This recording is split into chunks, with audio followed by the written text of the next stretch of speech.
Now, this is better. What's yours do? Mine does nothing. I feel like that like it's a toy that you give to a kid to pretend as though they're controlling the TV. I've got that problem at the moment with my 3-year-old. Okay, I'm just trying to turn mine off. Or just press the off button. Which one is it? Oh, that didn't work, did it? No. Wait a minute, can't turn mine. Now neither of them are working. Oh, mate, did I change the channel? Ah. Yeah, I changed the channel. How do you reset? Fuck, I don't know. Okay. Oh. Okay. Like I've got this Yeah. I feel like I'm nasally like the last few weeks. Just nasally. Like it's all in my nose. It's all in It's here. all stuck up there. Yeah. So I feel like I'm giving that to everyone. No. Well, not everyone, like 34 people. Of which at least 7 of them are mine. Me. Yeah, how many do you reckon will drop off? Well, what's the bell curve, or not the bell curve, the exponential curve? Because how many was the first episode? Like 60, down to 40. Yeah, So next time, 20. 20. We know we'll hit the sweet spot when even we don't listen to it. Look, I'm forced to listen to it. Why? I don't know why. I feel like I'm compelled to listen to my own voice. Ugh.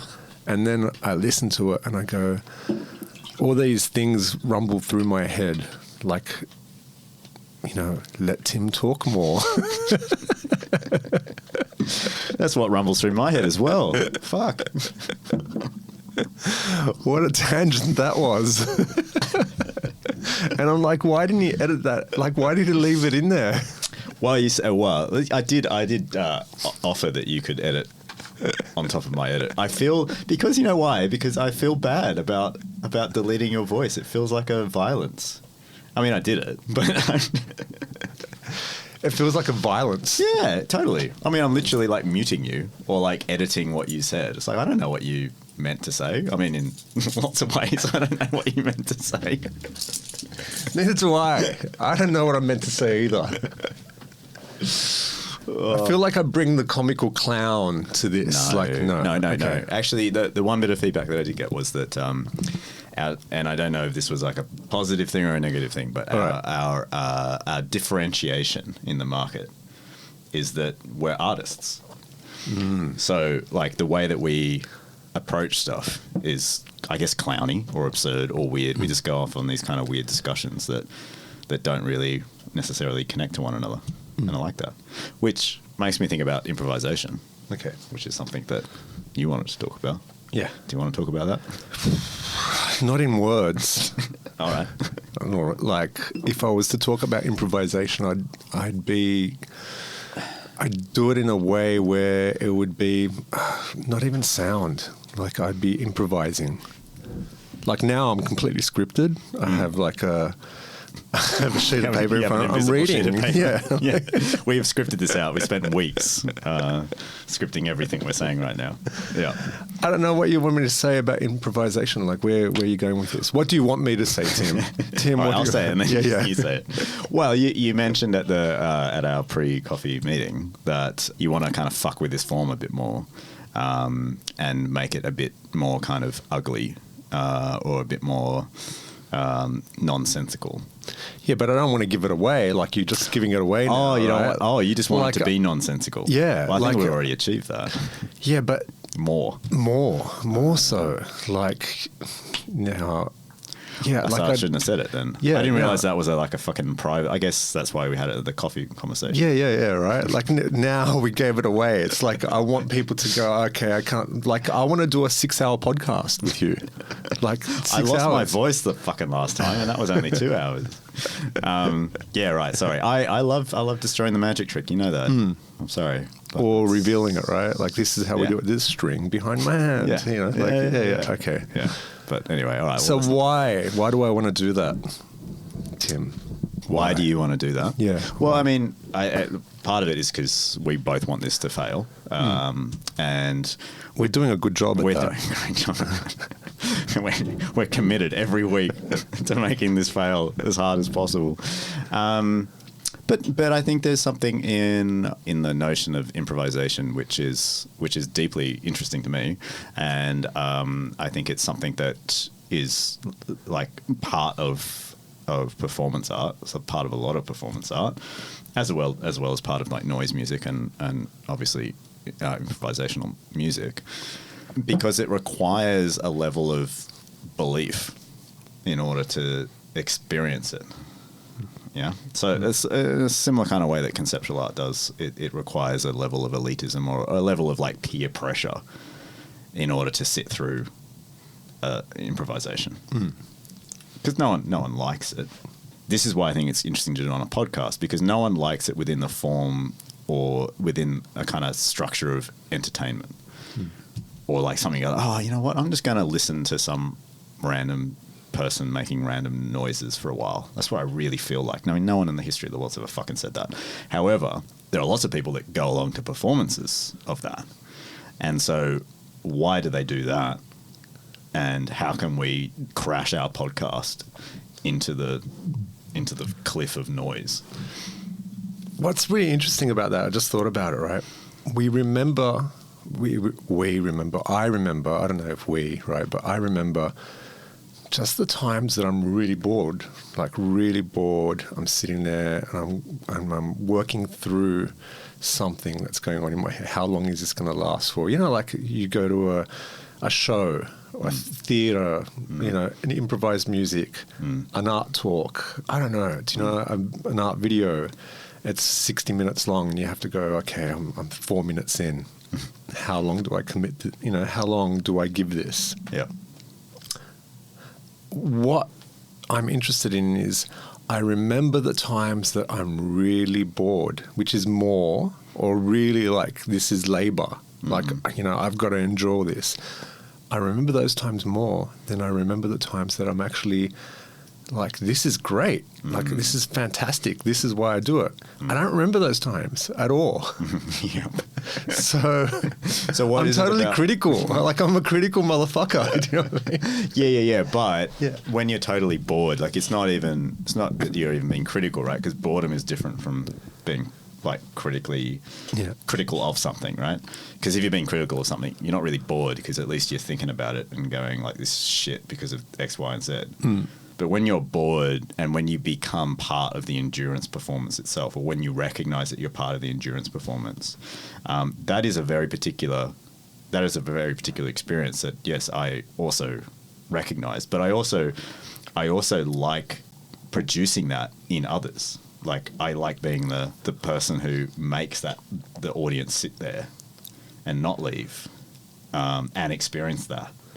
But I don't know why I want them to do that. I don't know, like, what is the, you remember it, but why is it so indelible? Like, what's... Because you're sick. You're a sick individual. No, because you've got something to say, right? Like, by doing that, like, you've got something to say in that, like, what you do is you question that whole actual essence of labor, or what, not labor, you know, whatever it is. But it's refusing to say something, though. Yeah. Right? That's what's interesting to me about, like, yes, we have something to say. Yeah. But in those moments where you're completely bored and then you're refusing speech, you're refusing to kind of entertain or give like the labor analysis or whatever else, so that people can like spend their time and maybe walk away having a conversation about it. Instead, you're giving them frustration and annoyance and like, where's the exit? And can I move out of here without anyone seeing? It's a weird gift to want to give to someone. Yeah. But I find like some of the conversations after performances, after these things, the love for them, right? I won't go down the art route because I respect art. You can't even say that without laughing. I saw, what did I see? Nick Cave and Warren Ellis about 5 or 6 years ago do their cinematic scores, Warren Ellis's cinematic scores at the Opera House. And it was the worst thing ever. And everyone was like, wow. Afterwards, everyone was like, wow, that was great. Like my group of friends, right? And I called their bullshit. I was like, really? Was that good? A few people agreed with me. And then it was like this conversation of how bad it was. But their first reaction was like they're awestruck by Warren Ellis and Nick Cave, right? Because they're pretty incredible human beings, like to see. And they're like sensational musicians. I was actually more taken when the orchestra started. There was like this 40 people, 30, 40 people with their instruments. And they waited there for one fucking song that was about 12 minutes long at the end, right? Yeah. And that was great. When that happened, it was like, wow, look, this is, you know, because there's more sound coming out. There's more, you know, it's like a wave of something that happened. It was terrible. Now, look, the analogy of like improvised music, like I get why, because like I love improvised musicians. Like, hey, you're one, right? Like I consider myself to have played with noise and sound. Yeah. The audience, you need the audience. The audience needs to be there with art. Like it needs to be seen or whatever, or it needs to be experienced. Yeah. It's this aura in between, like what happens, like the critique of it being great when it's not great. Yeah, yeah. Like that's what I'm interested in. Yeah, I like that too, actually. Yeah. And because, you know, I spent a lot of my 20s listening to like noise improvisation music, and it was obsessed with at the time with like really like quiet improvised music. What time are you talking about? Like so like 2000, early 2000s. Yeah, okay. That's exactly the time I'm thinking about as well.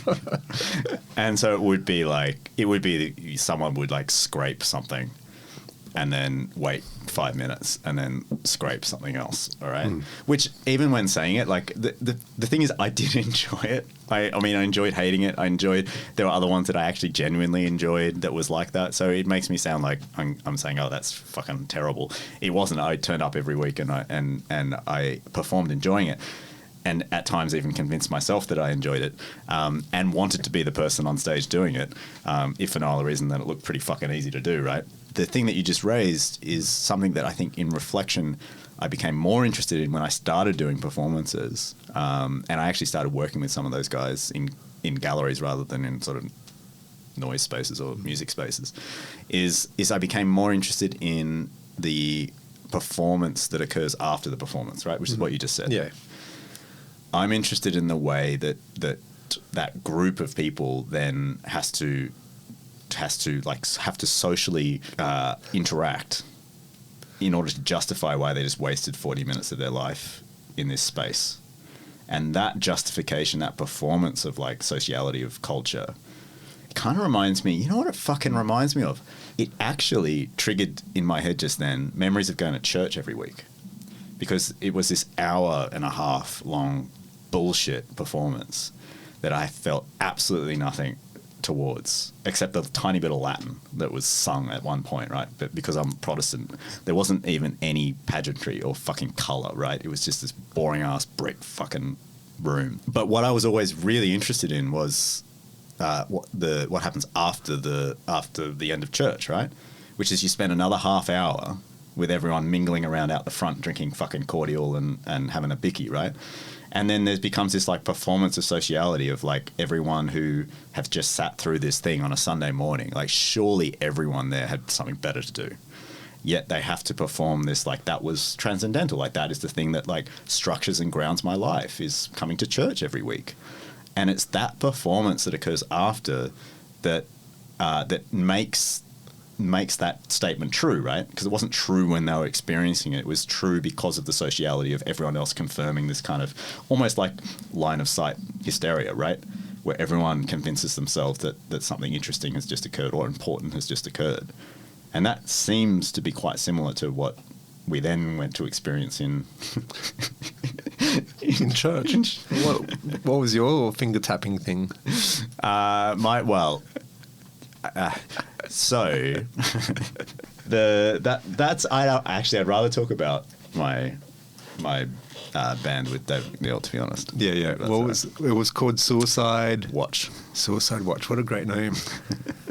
One of my favorite bands of all time is Suicide.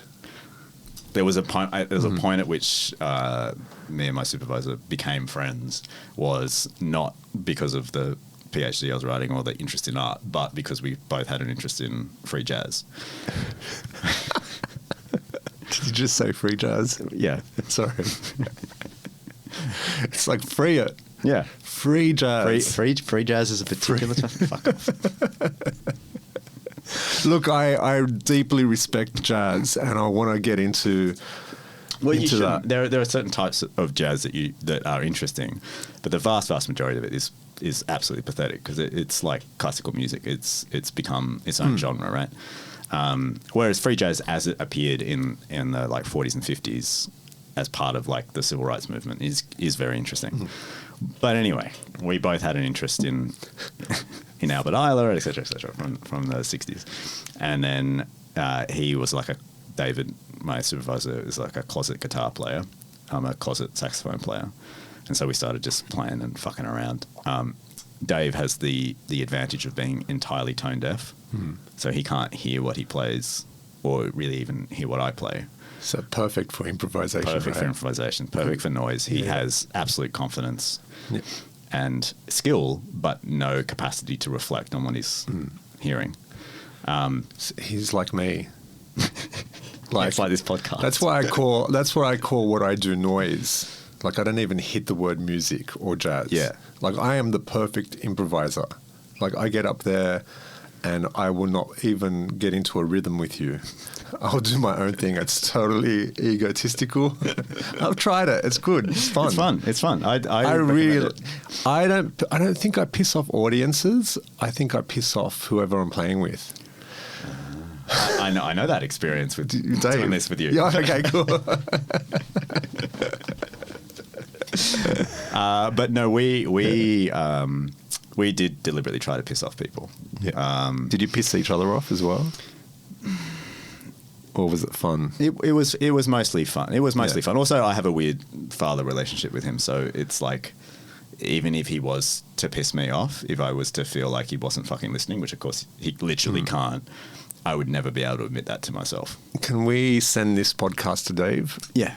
So he can listen to it? Yeah. And get a critique back from him. And like bring him in somehow. Even if he doesn't want to come on, somehow like we can read out a critique or we can like... He can respond. He's able to respond. Yeah, he can call me a graphic designer if he wants. Like, I'll let him do that. He can pinch some of my ciggies. Look, it's a marker of his friendship if he mislabels you. Yeah. So, which Nick, there you go. Nico. Okay. Anyway, so we our most infamous performance was being invited to do a 30th birthday party. I really like that because all the noise shit that we were just talking about occurred in galleries or like these kind of spaces that were, open to that kind of like engagement. People would sit and listen, right? It forces you to sit and listen. It forces you to feel interested, look interested, be interested. Yeah. Yeah, and I think actually when I was talking about how like there was a period where everyone was doing really quiet shit, I think a part of that was to make people stay longer, right? Because if it's very noisy, you can escape pretty easily. You can kind of get out. Yeah. But if you scrape your chair getting out and that's the loudest thing you've heard for fucking 40 minutes, then everyone turns to look at you. So there's a way of like captivating your audience by doing that. It's kind of abusively interesting. But the 30th birthday was particularly fun because we were more interested in the American style than European style of noise, which is the American style tends to have tunes, like recognizable tunes in it, and then fuck it up. Yeah. Whereas the Europeans try more to do what you did, which is like make nothing that is recognizable, but they do it from a position of like incredible talent. So it actually takes a lot of effort to not make it sound like something. And I hate that because it's like now you're deliberately creating an aesthetic. You're not doing improvisation or noise. You're stopping yourself from making a melody or like being in time. Whereas I quite like just like fucking, if it is improvisation and I want to play Advanced Australia Fair, I'll play fucking Advanced Australia Fair, right? So we did, for that gig, we did a 40, 50 minute rendition of Happy Birthday. Which, remember, this is just an alto saxophone, which is one of the ugliest instruments ever invented. Like, quite literally, it's got, if you look at the sine wave of a saxophone, it is the most jagged fucking instrument that there exists. And an electric guitar, right? So, also very, like, treble heavy, like just all noise in one band, with no rhythm, no bass, nothing. And so we just kept going and going and going. And at first it was this because it was this rooftop party with a pool and everything, right? And at first people just started moving like slowly. Well, at first, actually, people started singing Happy Birthday. They thought, oh, there's going to be like a 1 minute thing where they play Happy Birthday, right? And so some people were singing it, and then slowly people started like moving away. And then the drunk people started moving closer to start yelling abuse at us and telling us to shut the fuck up. And Dave just kept turning up the amp. And we just like, fuck it, fine, we're just going to keep going. And we lasted about 50 minutes until, and because of the person that were playing, whose birthday it was, who asked us, I knew that he would like the fact that we were pissing everyone off. So it was a little birthday present for him. And so he was, whenever I saw him, who was it? It was Brian. I don't know if you've come across Brian, but he works at Scott's. He's a art teacher at Scott's. Ooh. Yeah, I mean, I probably can't say much. But I've got a story about that, but I can't say much. Yeah. I think unfortunately lots of people do. Anyway, so that, what I wanted to say about that was that despite the fact that we then went and played a gig at a more like arty like space, and we did some openings and shit, and even though it was pretty much exactly the same, obviously we didn't get that reaction. It was a completely different reaction. Did you play Happy Birthday again? No, but we did play recognisable tunes and fuck with them and just be like, ugly. We tried to be as ugly as possible with it, which for Dave was just his default. Yeah. So that difference really interests me, and I am more interested in the rooftop party playing, which is why I'm interested in this being an improv space. Because the podcast is the thing you're supposed to put on when you're doing washing up, or you've got noise cancelling and you don't want to fucking listen to your kids again. So what happens when we introduce noise into the medium that's supposed to be this anti-noise space? All these microphones, all this fucking sound-absorbing shit is supposed to produce like beautiful, dulcet tones of the human voice. Or my voice. Yeah, your nasally. My nasally, non-human voice. My reanimated voice, my zombie voice. This is my zombie. Yeah. I love you as a zombie, man. Thanks, man. But that's also why, I'm really happy for this to kind of, and I think there are totally lots of different ways in which we could explore that. But I also think this podcast is doing that, because we just meander as much as we try and have the notes of Happy Birthday. Yeah, we meander off, and it ends up being quite. I think we can go much further and making it. Obviously, I'm sure we can make it more annoying. Totally. For our benefit. Yeah. Yeah. So we need something to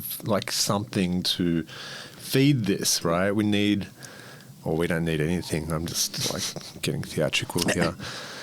We can just come here and just talk every fortnight and act like it's on record and not record it. That would be... Yeah. Yeah, or document it. Yeah. These little... I'm doing this for humanity. I want them to be found in about 4,000 years' time. Yeah. Like the destroyed penises? Like the destroyed penises? Yeah. Like the Roman library, you can't read that shit anymore. All the books are burnt, it's destroyed. Or this legacy of how we keep information, right? Like the disk, the floppy disk, right? Like how much cool shit is on the floppy disk. Like my zip disks, I have great artworks from the late 90s on zip disks that I cannot see or do anything with because the machines don't exist anymore. Yeah. When I was baptized, it was on VHS, right? I was 19, 20. I'd love to see that shit. Yeah. I was baptized for a Greek passport. I've said this before on this, but we haven't put it out there.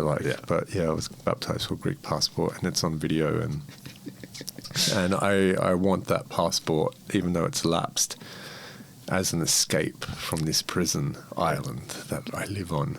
Yeah. What do you want to talk about now? I don't know. We were going somewhere, and it just went somewhere, and it just didn't go in. Look, I want to bring back something. Yeah, do it. You have to just come on. What? Come on. What? I need more than that. What do you want Do it? What do you want to bring back? Well, we're talking about this before, right? So that's where I want to bring back the zombie. No, I don't want. Yeah, I see. What? What? I want to bring back the zombie. I want to bring back last week's conversation. Sure. I want to bring back last week's conversation into this conversation because I found that it was deeply rooted in zombies and food and the menu, and there was some really good stuff that we can talk about. And I think that's what our friends are more interested in us talking about than this stuff, right? So we're not going to fucking give them anything. As we rapidly lose friends. Although apparently, according to you, I only had one friend anyway. I want to look at. I still haven't looked you up on TikTok. Of course you haven't. No. I've been preoccupied. This relationship is purely performative. No, I really want to be the extra person that looks at you on TikTok. Okay, let's start. Okay, great. So, hi, Mel. Hi, Tim. Yeah, cut from here. 28 minutes in. That's actually less than last week. Anyway, what do you mean? Well, when we started it last week, it was like 40 minutes in. I thought it was an hour in. Wow. Yeah, we started numerous times actually in that one, but the first time we said let's start, it was about 40 minutes. That's nice. So that's 10 minutes less. Yeah. Okay. Cool. That's great. Yeah. We're at the halfway point. In a year's time, the podcast will be like 2 minutes long. Yeah. Be perfect.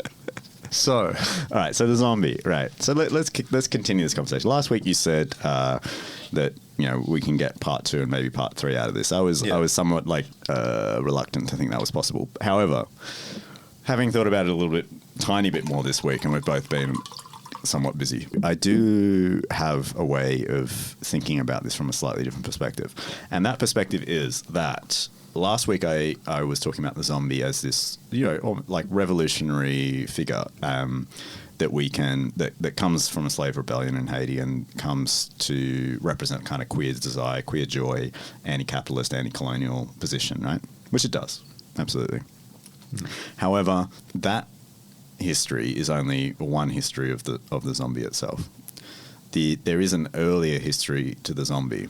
So the earlier history of the zombie is actually not of the slave rebellion and the Jean Zombie, but in fact comes from the slave owner about 200 years before in Haiti. And the idea was, or the notion of the undead laborer comes from the fact that slaves being brought to Haiti to work on the sugar plantations were, as one of the only forms of resistance that you could have, killing themselves, Now, when that occurred for the slave owner, that's a massive loss of investment, and also it is a form of resistance that could be taken up. So how do you stamp this out? How do you destroy that as the only form of agency that these people had? You invent the notion of the undead zombie that cannot have an afterlife, like is essentially deprived of an afterlife.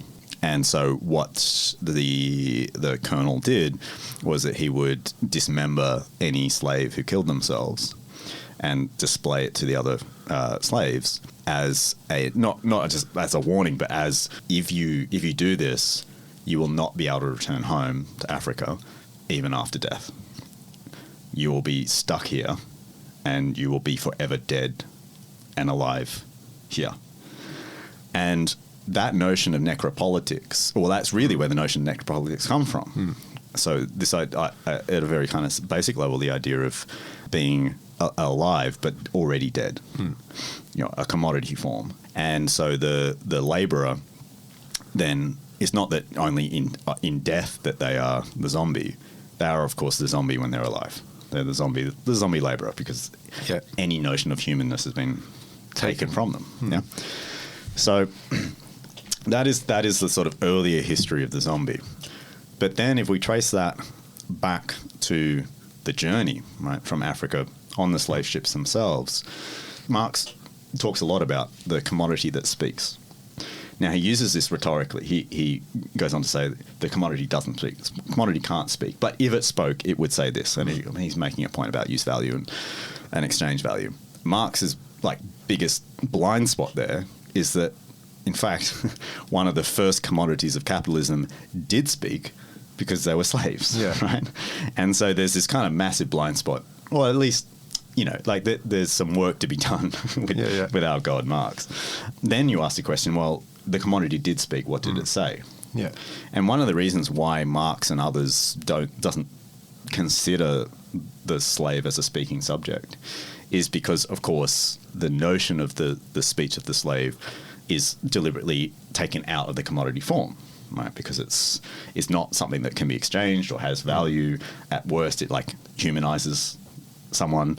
And so what do? You classify the voice of the slave as noise, as unintelligible, as primitive, and we know how this is done across. Obviously, not just anyone who's not white. Like that language over there, I don't understand. It all sounds like gobbledygook or some bullshit, right? We all know how that hierarchy, of which English is at the top, kind of operates. And everything else is pushed to noise, which through Hito Style and others, Roncière, we understand how noise is not only racialized, but it's class-based, it's gendered, etc. But what happens on these slave ships is that, yes, in a real sense, the slave owner or the captain can't understand or doesn't want to understand or engage with any notion of language or communication that might be occurring. And so everything is classified as this kind of primitive noise. But from the slave's perspective, not only do they have a language which is being ignored, but there is the scream. There is actually like that kind of primitive, what's put onto this kind of notion of this primitive noise that is being expressed. Now, at once, that is the horrific truth of the horror of that experience, right? I mean, it's not performative in any sense. It is what we assume a scream to be. Mm. But on another level, a different tragedy occurs here. It is that when we scream, and we kind of, if you've had even a 1% good childhood, the scream is something that you do to get help, right? Also, I should note that a lot of these ideas are coming from Andrew Brooks, who I'm currently reading his draft chapter of his book. So go and read that when that comes out. But there is this idea that the scream is actually performative because it's like, yes, it's an expression of pain and anguish, but it is a call that is expected to be heard. It may not be to anyone specifically, although you could argue that the first cries of the baby are for the mother, whatever. But we have this notion that if I scream, like I'm doing it to communicate, not just to express pain. Like because I want someone to come and help me, save me. Yeah. You want like the police, the teacher, the bigger person, someone that's going to like help you, come out of what, if you've fallen over and hurt yourself. There's a scream, like, come and help me. Do you know what I mean? It's this visceral feeling that you have, like, for help, right? Like, Yeah, absolutely. Yeah. But there's also, like, it's also annoying, too. Like, the scream can be annoying, and this is what you're talking about, right? Like, on the boat, if you're going to communicate, if you're a slave, if your body's been taken and you're the undead, like this living between the world, how do you communicate to people around you? You're not screaming for the slave owner to release you. You're screaming for whoever's in your situation to like do something, like help me. And that raises the question of like, if we make this assumption, which we shouldn't, that the scream is always a demand for help that is coming or has a capacity to come, that is simply not true on those ships. Yeah. And so how does the scream operate? Yeah, totally. And so the scream in that instance operates actually as a form of language, as a form of communication, where it is not reparative, it is not calling beyond itself. It is a language, it's an intra-language. It's a code, right? It's a code between those who all share the same experience and cannot help each other than to scream together. And so here's a quote from Glissant that I think actually helps us understand this. So this is from Caribbean Discourse.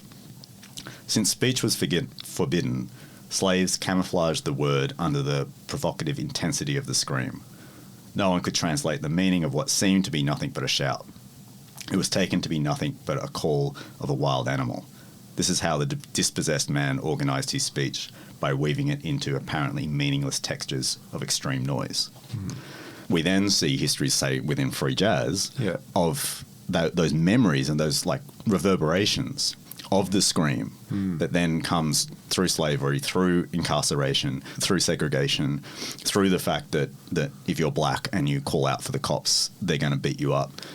That is the communication that is occurring within this what is interpreted as noise, music or noise communication.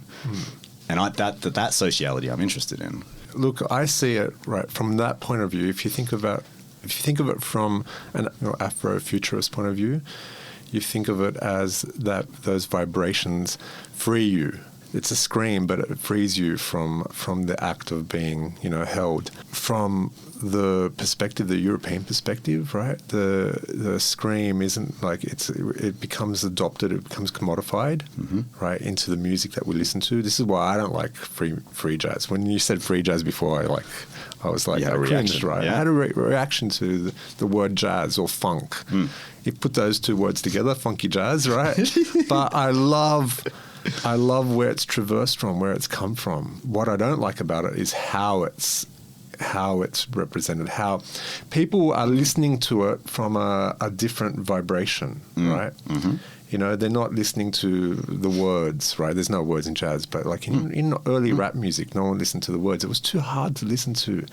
And I point out rap music because rap music is like our trajectory of where this music has come from, right? Hip hop, right, today, or trap music is like so dirty and so unlistenable. Like, we hate it. Only the young kids like it. It's like they hear something that we don't. They hear through the screams, right?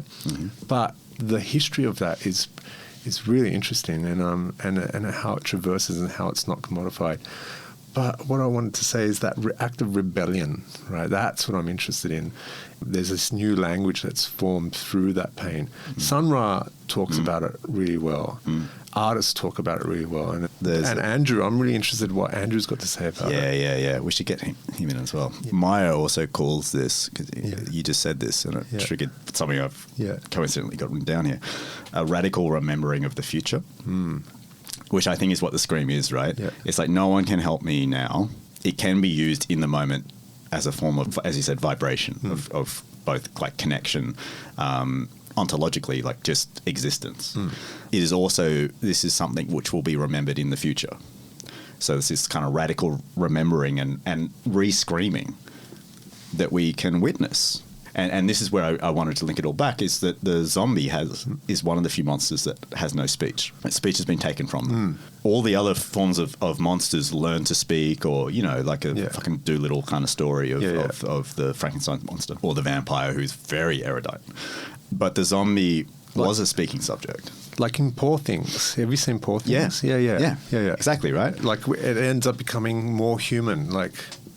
Absolutely. Yeah. Whereas the zombie is the reverse. Is the seemingly taking the speaking subject and removing the capacity to speak, which is turning them into a commodity, which is obviously the kind of slave process. But then they do speak. They grunt and they moan and they scream or whatever. They express. Yeah.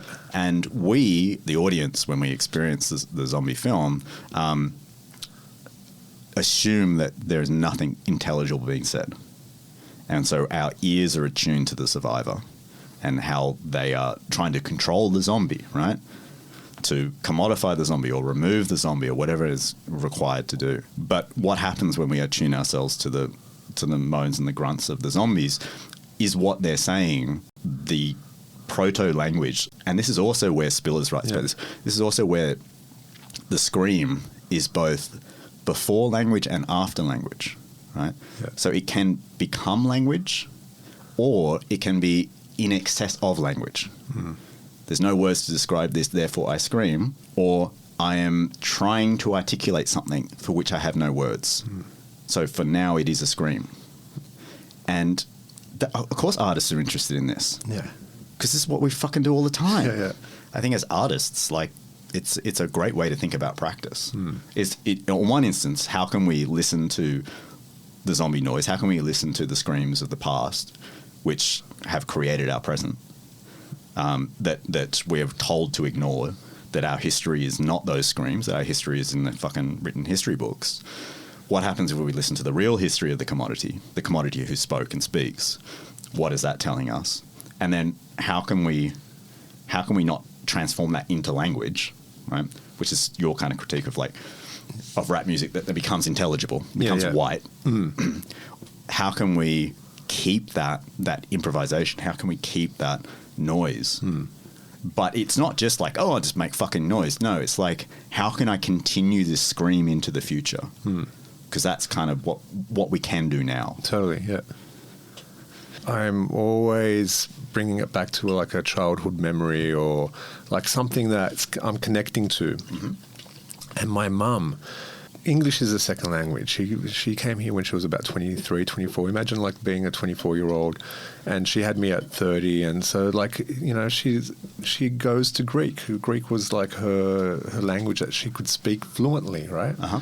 And I have these memories of sitting on the train with her, and she's just conversing to me in Greek. But I know the other language because the train is a very intimate space. We all listen to each other, right? Mm. She's talking to me, but everyone else is listening to a scream. Do you know what I mean? The way you just put it there. Yeah. And I was embarrassed by it. Yeah. I was can you just speak English? Or I don't want to be the other here. You're including me in this. So everyone else is listening to her going, what you said before, unintelligible language. Mm. And she's just saying to me, look at these crazy people looking at us. Why are they looking at us? We've probably all had that experience, right? At least on one end, being the witness to or part of it. Mm. But also the kind of freedom another language or the scream gives you, because the scream is loud, right? Mm. So you might be on a train and if you're speaking the dominant language, you do speak quietly. Yeah, because you're intelligible to most of the people on the train. But this is this potential joy in I'm going to speak Greek, but I'm going to speak it fucking loud because you can't. Yeah. I'm going to scream it. You can't access this information or this knowledge. Whereas you could use that on both sides of that, right? Yeah, sitting on both sides of that, you're going, whoa, and it does put you in a confronting place of your identity, where who do I identify with? Yeah, the code, or the. Yeah, so it's quite interesting. And I see it in cultures. I see it in a lot of Mediterranean cultures. Mediterraneans are very loud. Are we loud, or is this a perception of us? We see it with Lebanese culture. Are they loud? It's always the newer culture. I'm very fascinated in that. I'm very fascinated in that whole region. I don't see it in our Asian cultures. Is it because of the way diaspora, or is it because it's interesting to just raise that, because in a way it is loud because any noise is considered too loud. Mm. Yeah, because you're supposed to get rid of the noise out of the signal. Yeah. So really anything would be considered excess. Racism is nuanced in the way in which it attaches different excess to different race in order to justify race in the first place. Yeah. So the notion of one culture being loud, one culture being quiet is two different forms of the same racism, right? Yeah. It's it's too quiet for me to even understand if that is a language, or that's so loud that I can't even hear myself think. Mm. It's the same thing, just posed differently, because different cultures are all noise. White supremacy still has to have a hierarchy of race. You're still going to work out ways in which to classify different types of noise without ever having to understand the noise. It is purely just a way of where can I place that noise on my fucking hierarchy of race. Which actually brings me to something else that I was reading last week, which was a kind of a reverse critique of two things I want to say. The first is the reverse critique of Foucault's Panopticon. So, the traditional Panopticon, everyone's going to be bored by me saying this, but I'll say it as quickly as possible, is the prison, circular prison. All the cells are on the outside, on the circumference of the... It's the first form of surveillance, right? Yeah. So, and Foucault not the first form, but yeah. It's one of the... Yeah, exactly. It's one of the first forms where, surveillance becomes the mode of discipline. Rather than beating someone into submission. Explain it. So, interestingly enough, the second panopticon ever built, so this wasn't just a theoretical prison, it was built, but the second one ever built was in Perth, of which I visited, and it's fucking weird, and Perth's a fucking weird place. But one of the things around the centre periphery debate that we should be always conscious of is that a lot of these experiments that then become like central to philosophical Western thought were actually first tried and experimented in the colonies. And then imported back as though they had started there in the first place, which obviously makes sense because it was here where the other was being encountered and had to be dealt with in a way, and to find new technologies in order to do it. And the panopticon was one of those, which Foucault perhaps most famously is one of his most famous like constructions. Anyway, so it's a prison. Imagine a big prison. There's a circle, and on the circumference of the circle, facing in are all the cells. In the center of the circle is a tower, of which you put the guard. The guard or guards stand in the tower. So you have no guards in the cells themselves.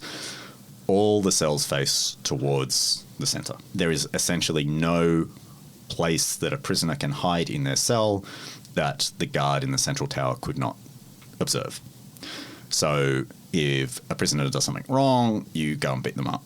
But the point of this mode of discipline is that over time, the prisoner develops the inner guard. And so you don't need to go and beat them up. They just assume they're always being watched, which, as you can probably kind of see, like, you understand why it becomes so popular because of surveillance cameras and all this shit, right? Yeah. But the end point for Foucault is this idea of, well, eventually you can take the guard away and the community will surveil themselves, police themselves. And then it's like, okay, so how do we apply that to the model of the city where everyone's living next to each other? There aren't, there's no sense of community. How do we police ourselves? You have to install the inner policeman in their head. And, it's kind of absolutely true that this occurs. And we work hard to try and kill that policeman in our head all the time. It's like in 2001, right? Like the Twin Towers, after Twin Towers, like all these messages of, if you see something, say something, right? And it's just we become the police. Yeah. Like there's the greater voice telling us that, but then we become the police. Yeah. Yeah. Conservative thought, right? Yeah, absolutely. And it's and that idea comes from Giorgio Agamben's notion of the state of exception. Mm-hmm. Which is this idea that it's taken from the Roman Empire that if the state is under such threat that it could be destroyed, then you can call into what's called a state of exception, at which point there are no citizens, there is only the police. Hmm.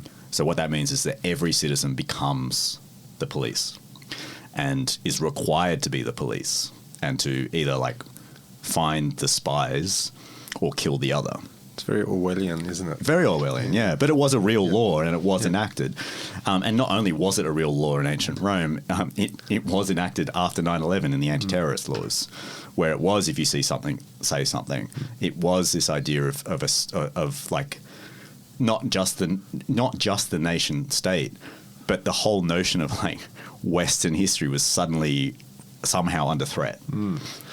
It was also, right, the Arabic body. This is what I'm really interested. Mm-hmm. It's like the zombie. So we're looking for the zombies, right? But we're looking for this is like the greatest racist thing that's happened to Islam, right? Or it catapults Islam back into the world, right? Like it's the Arabic body turns into, or the person wearing the hijab, or the brown skin body. We've completely eradicated the black body. Like Black Lives Matters is so real. Like I remember hearing people going, "All lives matter." Like, what the fuck are you talking about, man? Like this is really fucked.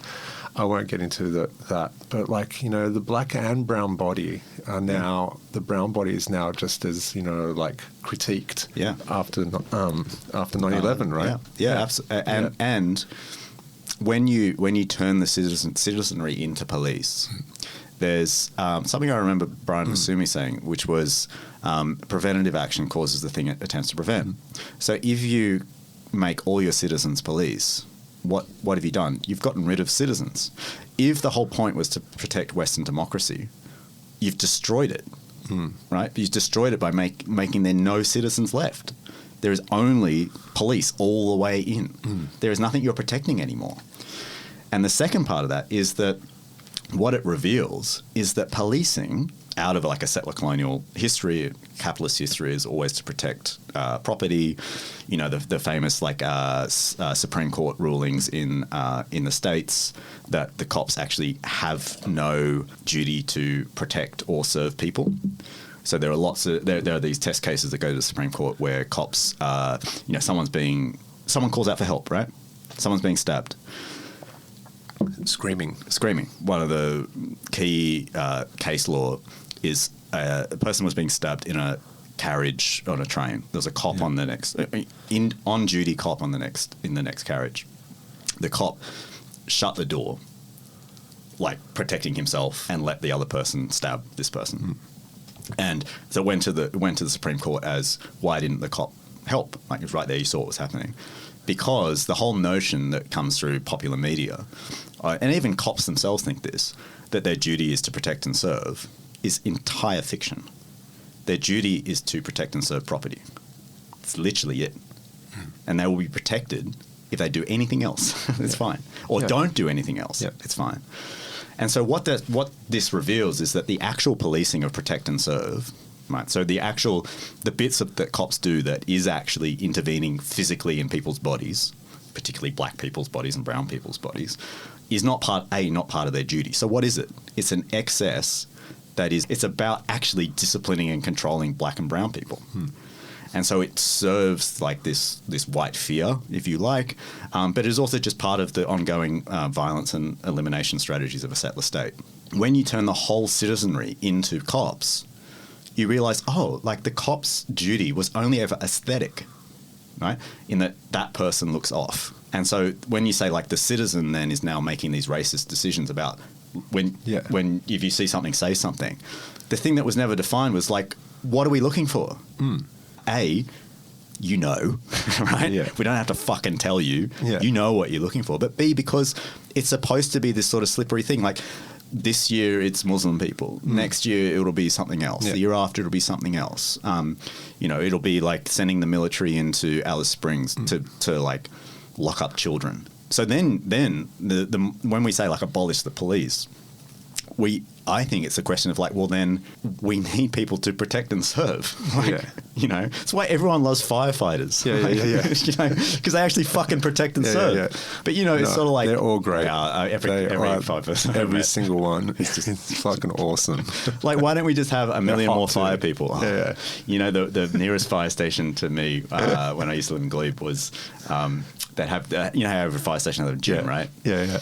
And they would deliberately have it like the open window, right where the gym was, and they'd have their shirts off, and they'd just be like doing their fucking workout, and it was mesmerizing. We're gonna have slides for this show, right? Yeah. I'll put some hot. I almost said hot cops. That's an impossibility. Hot firefighters in for us to look at. But that's the problem. We actually don't have people to protect and serve. And there are lots of different models in which that could look like. But that's what I'm interested in when we say abolish the police. I was going to say the Kurds, right?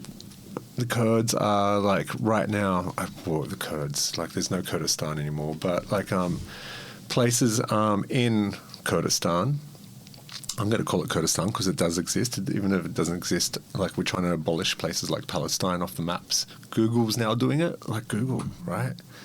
It's not like it's not a government thing. It's like Google, our maps. Everyone's so Kurdistan have their own policing, as in there's no police. People police themselves in their communities, in their villages. In northern Iraq or Syria, which I find really fascinating. And from a Marxist feminist perspective, like they're governed like that. We should look at these models that work, right? Yeah. Cops are a relatively modern, the way that when we think about what cop is, right? It's a relatively modern phenomena. And so what do we say? Like people weren't protected or served before then? No, of course they were. Yeah. In fact, we're much less protected and served now than we've ever been. So we all know the cop, right? The policeman. In Australia, we know the policeman. If we look at our history, it's like it was a prison. So it was a warden. Our policeman was a warden. We are so embellished in American culture that we know the policeman is the slave owner's protector. Like they're there to protect the slave owner. The commodity, Yeah, the commodity. And they're there to police the slaves, right? So these two cultures are intertwined, right? The way we view cops, and it's a global phenomenon right at the moment. Like policing has stemmed from these two cultures. And what's really interesting is like going back to the zombie, right? And going back to Haiti, when we take people, like we take the Irish, or we take the criminals from England, and bring them to another place, we get rid of the people that were once there. So like Haiti was a sugar plantation, you said. Who are the people that were in Haiti? We forgot about these ghosts that were there. And we were talking about this before, right? Like, so we do remember the culture that we have now, like from music and sound, right? But we forgot about the indigenous people that were, their land was completely taken. And they were probably forced off and eradicated, I hate these words, the genocide that happened, by the actual slaves themselves. They were probably forced to actually, band together and be part of that policing band, Yeah. And that's why there are waves of elimination, right? Elimination can be considered in lots of different forms and operating in lots of different ways, of which it still definitely occurs today, obviously. But there are, like Haiti is an example where like the indigenous populations, hundreds of years before factories were set up, were eliminated. And there was genocidal intent across obviously the whole Caribbean. Part of that scream is is articulated and inflected with those histories as well. The scream has been listened to and has been responded to and has been helped and resolved or whatever in so many different ways. And we don't hear the scream and we don't hear the response. We only hear what is the dominant kind of cultural narrative of our time around the cop is the only one who can respond. What I wanted to come back to though with the Foucault and the panopticon, right? That's right. The end point of that is yes. So you remove the guard, everyone polices themselves, and particularly at times of manufactured crisis, like after 9/11, we are required to be more active, not only to police ourselves but to police others. Interesting counter reading to that. And the kind of hopeful reading to that, well, somewhat hopeful reading to that, we always assume it's this sort of total vision, right? Sees everything. But actually, obviously, once you remove the warden, they see nothing. Like, they literally see nothing. But also, they are putting people into this system in order to not listen to them. So it's framed as a way of surveillance and I'm going to discipline you into this, but actually we're putting them within a structure in order to remove that noise from the surrounds. So by that I mean, actually, if you think about it, everyone focuses on the central tower in the panopticon, but actually the most important part of that is the fucking wall. That's the thing that stops the prisoner, not the central tower. And so it's a fucking prison first. It's a prison that is isolating, removing, eliminating groups of people who we don't want to listen to anymore. And so the ultimate aim, yes, is to get rid of the warden, not because everyone's self-policing. That may be an effect, but actually because no one wants to listen to them. So the last person left listening is the warden who eventually leaves. And that's why I'm interested in this scream, because the scream, therefore, is so powerful that we can't even hear it. We have to lock it up and then remove that last person that is in there. And that's quite a different reading of the Foucauldian panopticon that opens up new radical possibilities, that it was always the wall, it was always the property boundary that's the problem, not the internal censor. That keeping alive, the undead, it reminds me of in ancient Greek culture or ancient Greece, the reverent, is it the reverent? Where if you don't look after the body when it's dead, if you don't bury it properly, it will come back alive and it will hurt the living. So this act of locking up the body and putting it away, not even killing it, locking it up, torturing it, is this in between world it's remarkable, like just thinking about it, like in that cultural aspect. Like we've been talking about it for centuries, you know, like this myth, or not this myth, but this cultural existence of what we do with that noise. Noise is great. That's so cool, because that just immediately made me think that actually the creation of the zombie is the fear from the owner of that haunting, right? Because if you make the slave or the person you're abusing unable to die, then they can't haunt you. Yeah. So it's actually just this kind of fear of the possibility of haunting, which reminds me of the Tuck article on haunting, and the fundamental difference between Western haunting films and he was using the Japanese haunting films, is that within every major Western horror film, there is a way to appease the ghost, right? That is always the end goal of those films. You've got to find the way to stop the haunting continuing, right? And it might involve sacrifice or whatever the fuck, but there's a way to do it.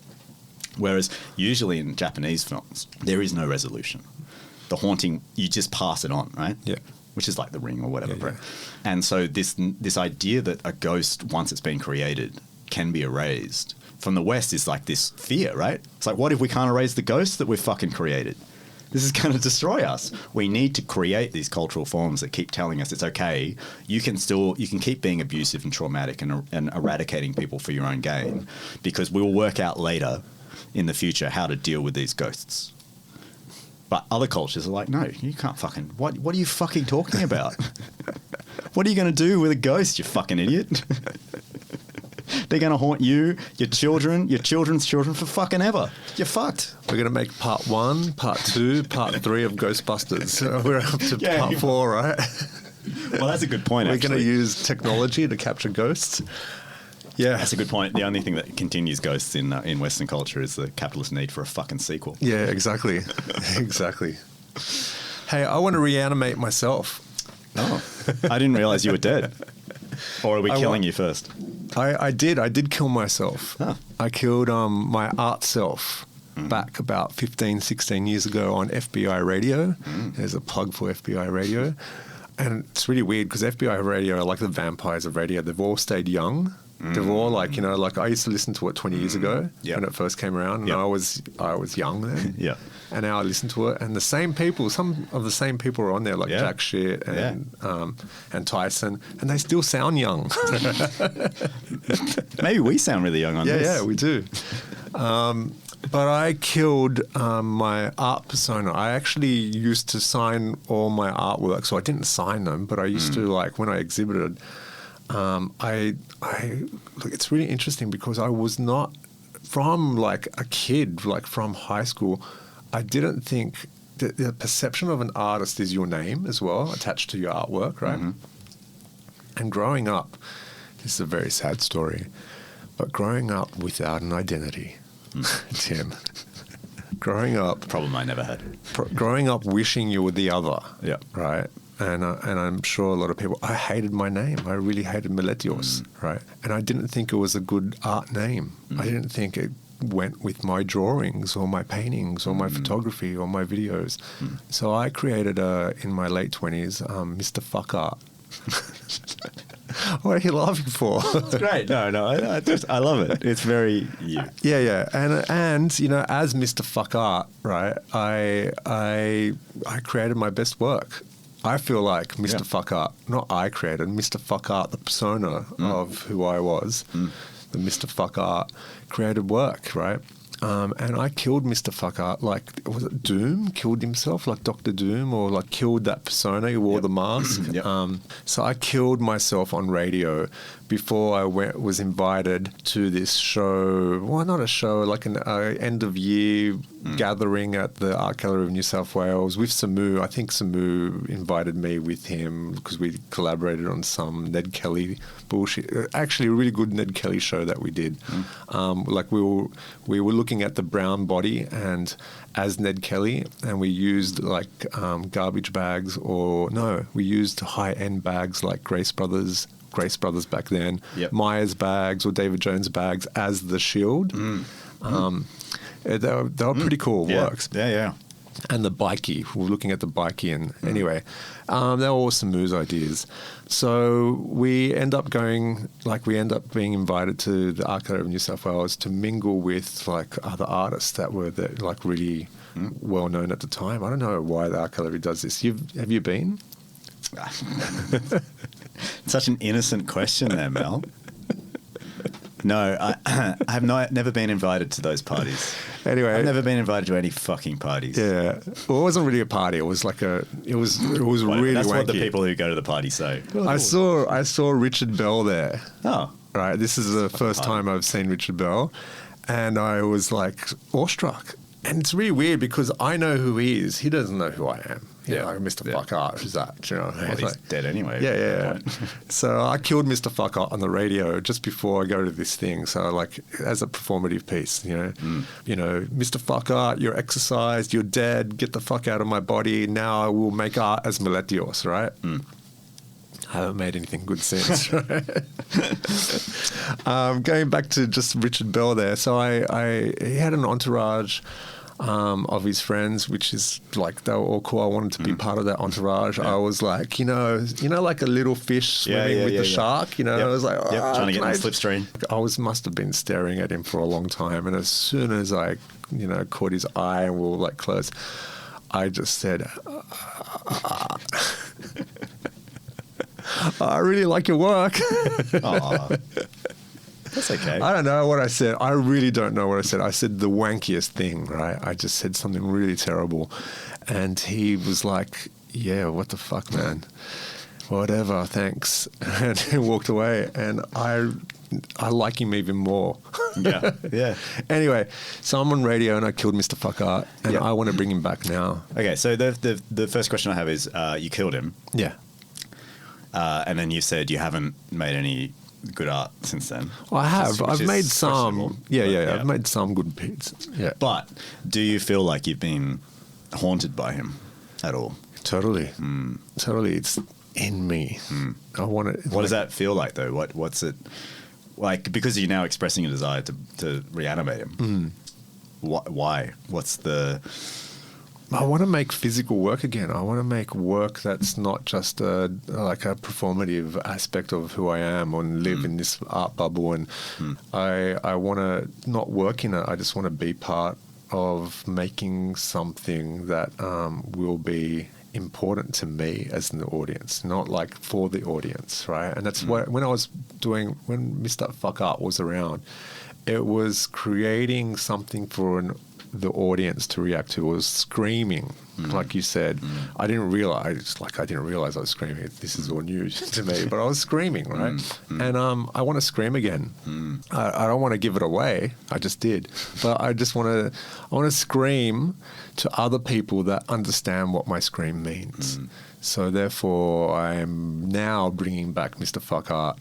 I feel like we need to do some kind of like ritual. Ritual, yeah. Like, I don't know, but I'm not into pagan rituals. Like, I'm not going to light a candle, right, and like meditate on it, right? Like, I've been asking AI like for for things, right? Can you give me money, wealth, how to meditate on it and manifest it? Like, I don't want to manifest shit. Well, right. So, like, what can you please provide? Can you reanimate me? Yes, reanimate. Not me. No. Kill me. Actually, you have to kill me. Well, yeah. Okay. So, in terms of reanimating Mr. Fuck Art, I think, and the notion of like the ritual, bringing back some shit. Yeah.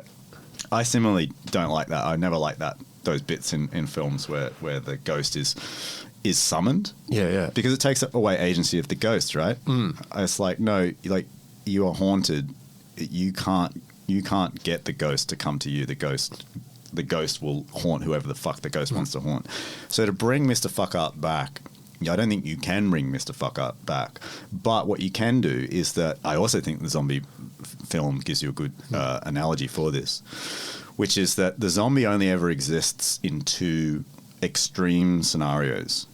One is the out of focused background horde, right? It's just sort of there, but it's out of focus. You can't really see it.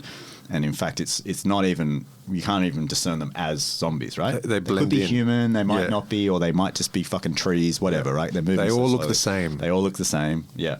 But they're more this sort of abstract terror that may or may not be there. Yeah. And so you go about your kind of daily life, and Mr. Fuckart has been that for you since you killed him. It's this sort of like distant, abstract thing that's kind of terrifying you, maybe like haunting you a little bit, but hasn't popped up because the other mode of the zombie is the extreme close-up, right? Because you learn like traumatically to live with that abstract trauma over there, out of focus, and you learn your coping strategies for that. The other mode of the zombie is that because you become so used to it, you only recognize it when it's fucking in your face, right? And it's eating your arm, right? It pops up. It's the jump scare of the zombie, right? And so, like, how do you allow Mr. Fuckart to jump scare you, to get back up in your face? So I need to be scratched by a zombie to become a zombie. You need to be scratched by Mr. Fuckart. So how do you let him from the background into the foreground? Like to eat me. Yeah. How do you invite him in a way? Yeah. But again, not Richard, like it's his decision. Yeah. But there's a gap between that extreme background and the extreme foreground. So maybe I need the agency of the other, right? To do that for me. That's what I'm asking for. So I'm gonna leave this room right now, and can you do something, right? Like this is improvised, right? We talked about it before. Yeah. All right. Okay. Huh? No. You will hear the knock on the door. Okay. I might be gone for like ages, or I might not be.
Did you do something?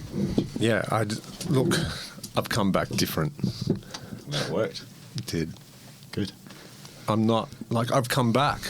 You're back. Yeah. You're talking to Mr. Fuckart now. Hey, Mr. Fuckart. Great. Then what I did worked. And I will only find out if I listen to this, which I'm not. Yeah, that's one less person that's going to listen to your stuff now because Mr. Fuckart is here. Yeah. Cynical motherfucker is back. Welcome back, Mr. Fuckart.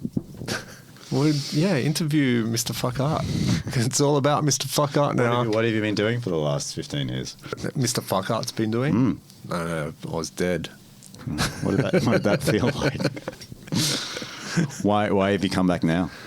It was just like an internal scream. I've been waiting for someone to like just unleash, rub that bottle, take that genie out of that bottle. Like, thank you. I've now indebted. I am indebted to you and to your art. I will now forever give you not only 3, because that's a myth. I'll give you an infinite amount of art. The cursed gift that any artist can give. Cursed? Why do you think I gave you one of my artworks? Well, Mel, your former self. 2 of your artworks. 2, I know, right? Yeah. And which they're not hanging. I've got them. Of course they're not. No, they're on the wall, but they're not hanging because I've got these perfect little pedestals for them. These little like architectural things that you put vases on. I've got them, colonial culture. I like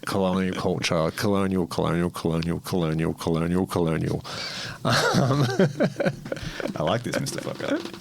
Well, you don't have to thank me because you are the one that made the decision to come back. I really had nothing to do with it. No, you did. You don't know that you had heaps to do with it. Okay. Like lots, like subliminally, like being here, being a part of this journey. We're foraging together, foraging thoughts and culture. We're sharing it with no one but 7 people. So what are you going to make first? What am I going to make first? Yeah. Cushions. Must be one. Oh, yeah. No, I'm not going to reinvent things. Okay. Like I don't know what I'm going to make first. T-shirts. I think I'm going to make. Do you want to make? Do you feel like making stuff? I'm going to make things. I'm going to make T-shirts, and I'm going to sell them on Etsy on the Mr. Fuck Art shop. Like I'm going to make merch. Yeah. Mr. Fuck Art merch. Yeah. I'm going to make heaps of money from it. Heaps and heaps of money. You were just saying that you felt indebted to me. Does that give me a percentage? Totally. Okay. Not that I care or anything. You can have 40. What does a gallery take? What does a gallery take? You can be the gallery between 40 and 60. This is a relationship. 40 and 60. You can have 60. I like Mr. Fuck Art. Yeah. Mr. Fuck Art's cool. Yeah. It really is. I think this is like the sort of punk revival. Yeah, it is. It's good. I like it. More of it. Speaking of music, right? And this is what I want to touch on next time we're in here because I know we're hitting the 1 hour and 28 minute mark, and I don't have to be anywhere. We could do a 6-hour podcast, and but it's more about our endurance. Can we do? I would like for us. Honestly, I would like for us to be in here and do a podcast because you know how we're talking about I had a weird thing because I said the word podcast. I just went, it's just such a fucking dirty word. I don't know why. Anyway, I'd like for us to be in here for to break the Guinness Book of Records on the podcast. What is it? We could be in here. I'm sure some asshole's done 40 days or something. You mean filibuster it, essentially. I don't know. Just do something, some endurance piece. Because we have encouraged so many people to do endurance pieces. I've said the endurance piece is the work, right? Yeah. Don't draw one banana, draw a million bananas, right? Once you've drawn the millionth banana, then present them all. You know? And we're not looking at bananas anymore. We're looking at you making the banana. Let's do that here. Let's just sit here and just talk. Have some KFC, Pepsi Cola. I'm down. Get greasy. I don't know. I don't know why I reminisced with KFC. I used to eat that when I was a kid.